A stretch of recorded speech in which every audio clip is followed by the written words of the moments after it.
Hey, good morning. How are you all today? It's Saturday morning. Beautiful morning out there in America. What kind of America is it out there? Huh? Do you think very often about how far America has fallen? The United States has fallen. We talk about that. We can commiserate about it. We talk about how horrible things are now, but do we really understand how far they have fallen? I hope that you'll share this with other people because I think this is going to be a shock to a lot of people and it's going to realign us a bit with what we ought to be working for and striving for. Because I think that it's very easy to not understand how far we have fallen. We compare, what's going on today with maybe days that we thought were better, say days under Reagan or days in the 60s. And I mean, those of us who experienced the 60s, we can see a lot of things. We can see everything from Kennedy through the riots in Vietnam and all that kind of stuff. And there was a lot of upheaval in our country. And still we think of them as the good old days, right? Before things became as bad as they are today. Well, when we see history from that, what was it Rush used to say? That people seem to think that history started the year they were born, right? I think there's a lot of that. And we get so wrapped up in what life is like today. I think very few people study. Now, some of you do, but very few people care to study or try to learn about how, what was America like before things really went to what. I'm in the process of moving my office, and in that process, I'm moving, well, you know what it's like to move an office, right? Uh, I'm moving all the books to the new location, and I've got books. I have got, oh man, I don't know how many books I've got. I have given away so many books over the years, and still I've got bookcases and bookcases and bookcases and bookcases and boxes of books and boxes of books. But there are a few that I keep on a couple of large bookcases in my office because I like to have them handy.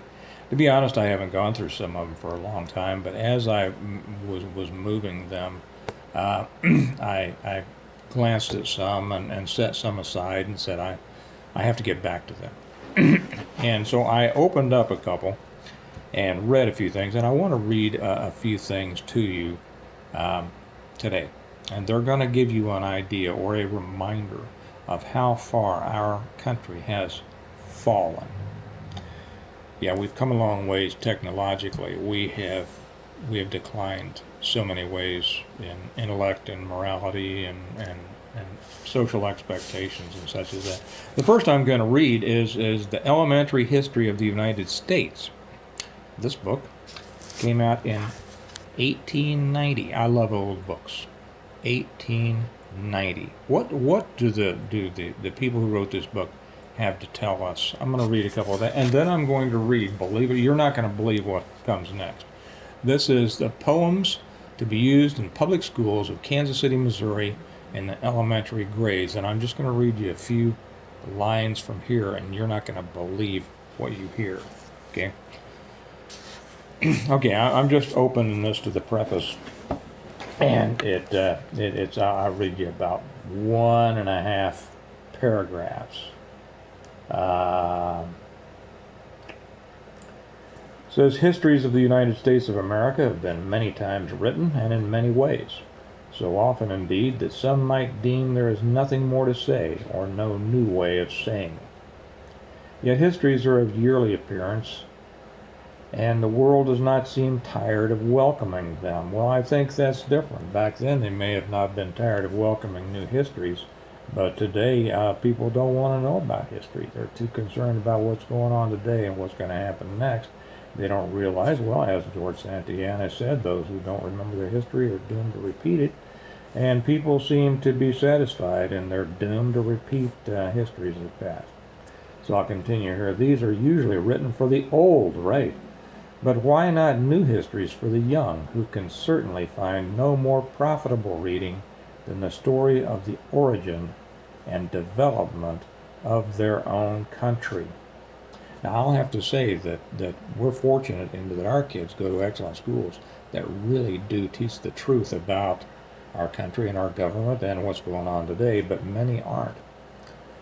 I'll continue. I'll read another sentence just from the second paragraph, and then I'll stop with this book. It says, no romance, in fact, can have more of interest and adventure. Listen to this. Listen to how they're presenting this. It's not the America's original sin and the hatred and the racism and the white man came and brought hell to the new world, okay? No, listen to this. No romance, in fact, can have more of interest and adventure, heroic efforts, and noble deeds. Noble deeds. Yes, there were. This country was built on noble deeds.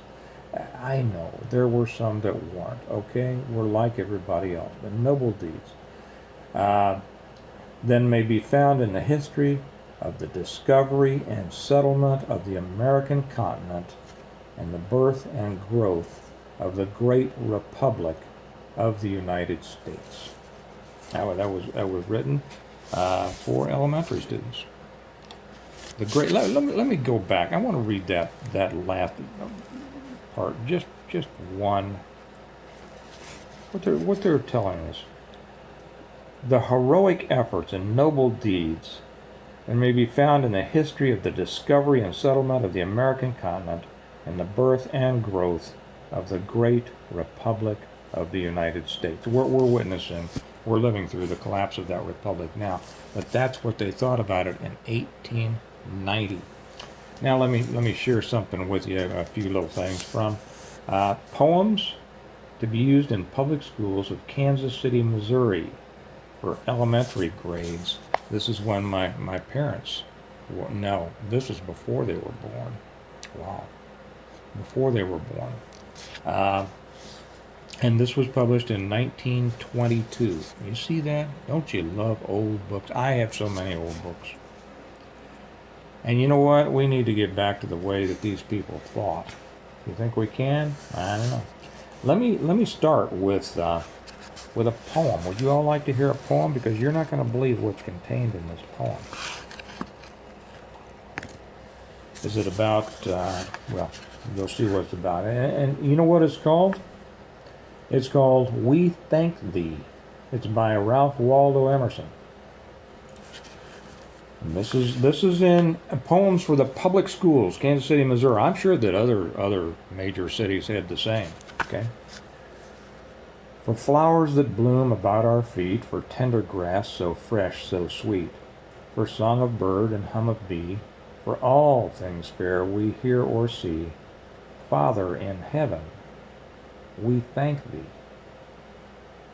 For blue of stream and blue of sky, for pleasant shade of branches high, for fragrant air and cooling breeze, for beauty of the blooming trees, Father in heaven, we thank thee. For mother love and father care, for brothers strong and sisters fair, for love at home and here each day, for guidance lest we go astray, Father in heaven, we thank thee.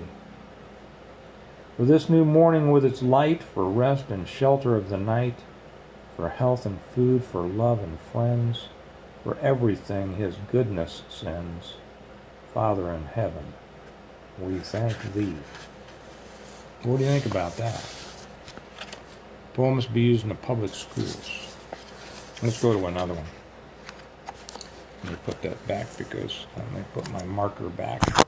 I'm going to read that to my kids later on. Do you all sit and read things like this to your kids and your grandkids? I bet a lot of you do. For those of you who don't, you might want to think about it. Now we have a couple on this page. The first one is just a couple of stanzas, so I'll read it. It's called A Prayer. Yes, in public school. He prayeth best who loveth well, both man and bird and beast. He prayeth best who loveth best, all things both great and small. For the dear God who loveth us, he made and loveth all. Public school poems. Do one more. Praise God. I'm going to do two more, but this is on the same page. Praise God for wheat so white and sweet, of which to make our bread. Praise God for yellow corn, with which his waiting world is fed. Praise God for fish and flesh and fowl he gave to men for food. Praise God for every creature which he made and called it good. Praise God for winter's store of ice. Praise God for summer's heat. Praise God for fruit trees bearing seed. To you it is for meat. Praise God for all, you know what that, that's a direct quotation from Genesis. Praise God for all the bounty by which the world is fed. Praise God, ye children all, to whom he gives your daily bread. And I keep reminding poems to use in the public schools. This is how far we have fallen. I'll do one more, and then I'll stop the reading. Well, two more. Well, one and a bit of another. A thanksgiving psalm. A psalm? Make a joyful noise unto the Lord, all ye lands. Sorry, I messed that up. Serve the Lord with gladness. What? Serve the Lord with gladness. Come before his presence with singing. Know ye that the Lord, he is God. It is he that hath made us, and we are his. We are his people, and the sheep of his pasture. Enter into his gates with thanksgiving, and into his courts with praise. Give thanks unto him, and bless his name. For the Lord is good, his mercy endureth forever, and his faithfulness unto all generations.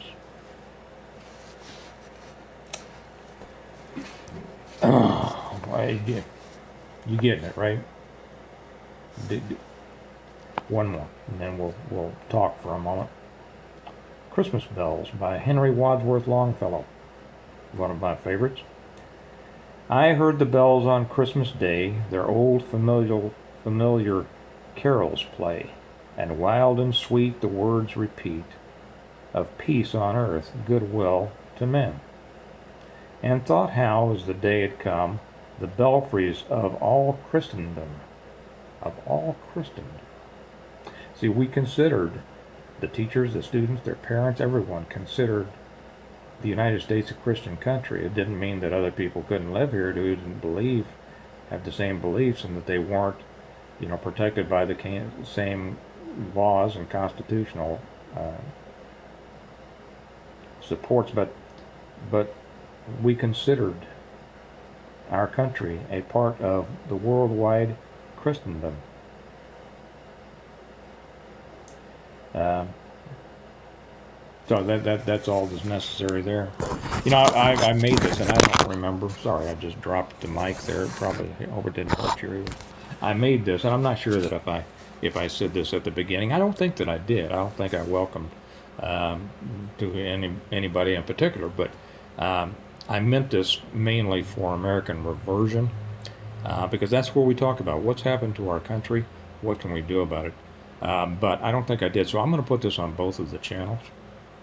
This is how far our country has fallen. Now, many of you, it's not a surprise to you, but if we have any hope at all to bringing our country back to the way that it's supposed to be, and that means, I think, to have some major, we got to cut out the cancer. We have to cut out the cancer. There's ways to deal with cancer. You starve it, right? You starve the things that are eating away at the host, or you cut it out. That has to be done. We can't compromise with it. We can't continue along with this, being satisfied with a step forward and then 2 steps back and thinking that those step forwards are victories. No, they're simply slower failures and slower collapse of our country. If we have any hope of returning some semblance of something, we have to return to the thoughts in here that I just read. And we have to do it. Of course, we do it individually. We do it personally. We do it according, within our families, hopefully within extended families, and then out to our friends, and then out to groups. And we have to promote these. We have to go back to, and many of us live according to this, but we have to actively promote this, and we have to do it more. To actively promote this as the superior way of living, the way that we should be living, where we live in a world of sin, we live in a world of evil, we live in a world that is collapsing around us as a result of this. It's difficult to raise children. It's much more difficult to raise children in today's world than it was before. In that, before, pretty much the entire society, the entire culture, held to the same basic values and principles, and it's not like that today. It gives, in some ways, it might be good, and it gives us plenty of opportunities to correct, to talk about what the children are dealing with out there in the world, and then to correct that and teach them further. That's how Kelly and I do it with our kids. And it's turning out very well. And in other cases, it gives us an opportunity to stand up against what's obviously wrong. And some people will stand up and some people don't. But it is the standing up against it and the promotion, the active promotion of what's right, that's our only chance of getting things back. So anyway, I just thought that I would share that with you. It was just amazing to me. And I mean, I go through every day thinking about what in the heck is happening with this world, right? Because I remember the 70s, the 80s, which were great, the 70s, which were great, the 60s, which were great, the 50s, which were ideal. I spent my first 7 years in the 50s. It was like living in heaven compared to now. But if we go back even farther and we see, only by going back this far do we see how far we've fallen. So I just wanted to share that with you all. On American reversion, we say America needs a reversion, and it needs you to be a part of it. It needs me to be a part of it. It needs everybody to be a part of it. On integrative preparedness, we say we prepare well today in order to live well tomorrow. Both of those things apply here. We need to be fighting for what we believe in, and we need to be preparing our next generations and ourselves to be in that fight, to win that fight, or at least not to be rolled over by the increasing devolution of the society at large, in which we can establish and create our own enclaves of proper living. Okay? And I don't say this very much as a tagline. Well, I don't say this at all, I don't think, on these channels. I say it for the church channels. But God bless you. And God guide you in what you're doing. And God strengthen you to stand up for these things. So I'm going to get out there and do my Saturday things. You all have a good day. I hope that this was interesting to you, and that it means something to you, and that it'll give you something to reflect on and give you something to fight for. And like I say, share this with as many people as you can think. I think there's a lot of people out there that will be surprising to hear what the schools and what society actually thought way back in 1922, and the other one 1890. You all have a good day. I'll talk to you later. Bye-bye.